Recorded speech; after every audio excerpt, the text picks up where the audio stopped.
Good evening from New York. On this program last night, we revealed a list, and that list is still growing, of massive, global, well-known, multi-billion-dollar companies whose owners benefit from the so-called small business tax cuts Republicans want to extend for the richest 2% of Americans. President Obama wanted congressional Democrats to take a stand prior to Election Day so that, even if, or especially if, Republicans filibustered in the Senate, America would see congressional Democrats fighting to extend just the middle-class tax cuts that benefit everybody but the rich. And it's also to see Republicans holding those tax cuts hostage to extort the extension of those small business in name only tax cuts. This would also prevent Republicans around the country from campaigning on the slogan that Democrats are letting taxes go up next year. It was a move widely seen as the Democrats' last real chance because poll after poll has shown voters, even in battleground states, would back the Democrats. And so in our fifth story tonight, none of that will happen. A spokesperson for Senate Leader Harry Reid telling the Associated Press the vote will wait until after Election Day. Congressional Democrats appearing to have decided they would rather return to their districts to campaign on the premise that voters already know where they stand on taxes. A position that seems somewhat tenuous given how today's House Democratic victory on a massive jobs bill is being virtually ignored by the news media.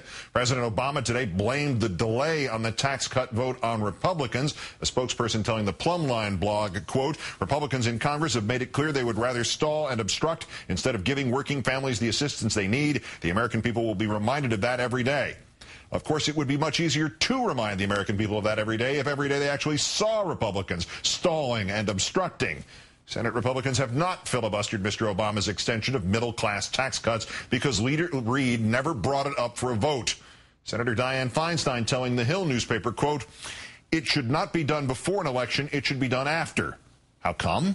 Because voting for tax cuts that don't extend beyond the first $250,000 in income would be, quote, subject to manipulation. As if not voting for tax cuts that would include all income for all Americans below $250,000 is somehow immune to Republican manipulation, as if anything was.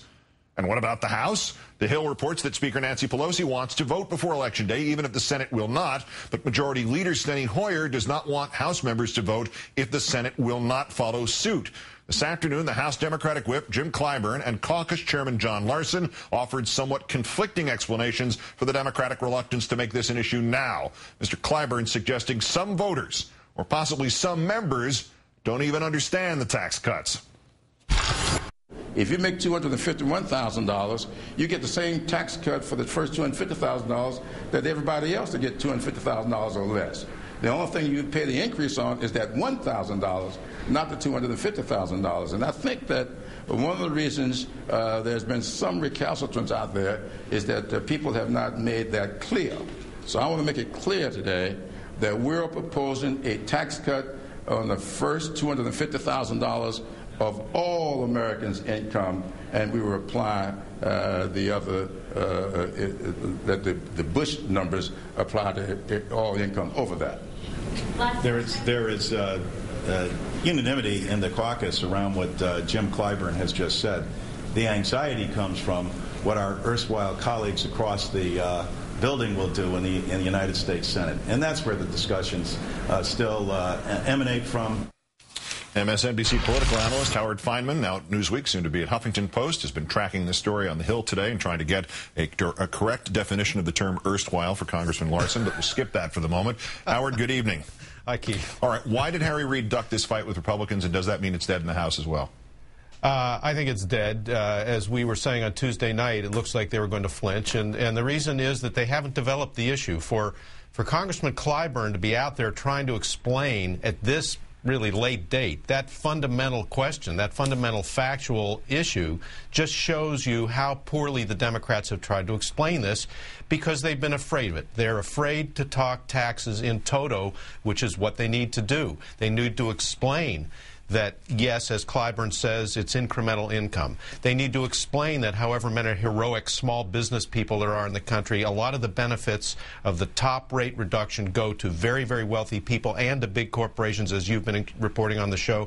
They haven't done it. And because they haven't done it, they're afraid to take up the issue at all. But it's 12 words. It's Bush tax cuts for the rich, Obama tax cuts for the people. Isn't it? That's a hell of a good slogan. I don't know why I haven't heard it out of the White House. It's a reluctance to play offense. It's a reluctance to get involved in the tax issue because a lot of moderate Democrats, a lot of blue dogs in the House, a lot of candidates in red states, both in the House and the Senate, are afraid to talk taxes because they don't want to talk spending either. That's one reason. The other reason is I think the Republicans are going to try to find in district after district some local small businessman who will go out and say, I'm being hurt by this. But what the Democrats need to do is find an average person in that district who will be hurt by the fact that his tax cut is not going to be maintained. What do they say when the polling numbers, the Stan Greenberg poll that was given to congressional Democrats a week or two ago, that the issue was a winner for them, and the SEIU union poll in the battleground states, and found 63% support for preventing Republicans from extending those tax cuts above $250,000. How do the Democrats answer to that? They suddenly don't believe in polls?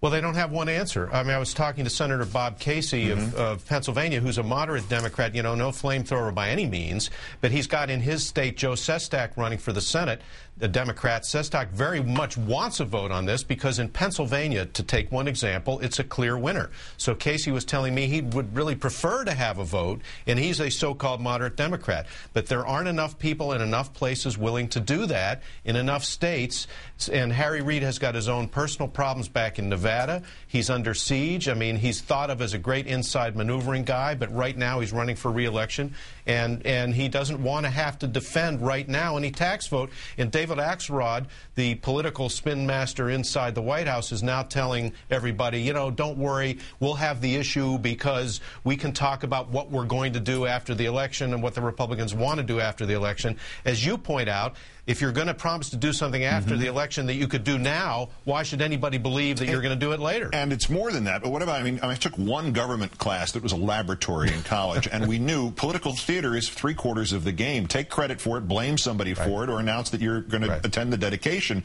And Senator Harkin said to you that Republicans won't let us do it. I mean, what about the political fallout that would be there if Republicans were on TV not letting Democrats pass tax cuts for the middle class? No, I was in the hall talking to Harkin about that. And again, Harkin is a liberal Democrat who normally would be gung-ho to do this. But I was astonished by what he said, that the Republicans won't let us do it. The Democrats are in charge of the Senate. If Harry Reid wanted to bring up the bill that would allow tax cuts to be kept for everybody under $250 and raise it on that incremental amount, Harry Reid could bring it up, the Republicans would filibuster it, and there would be a vote.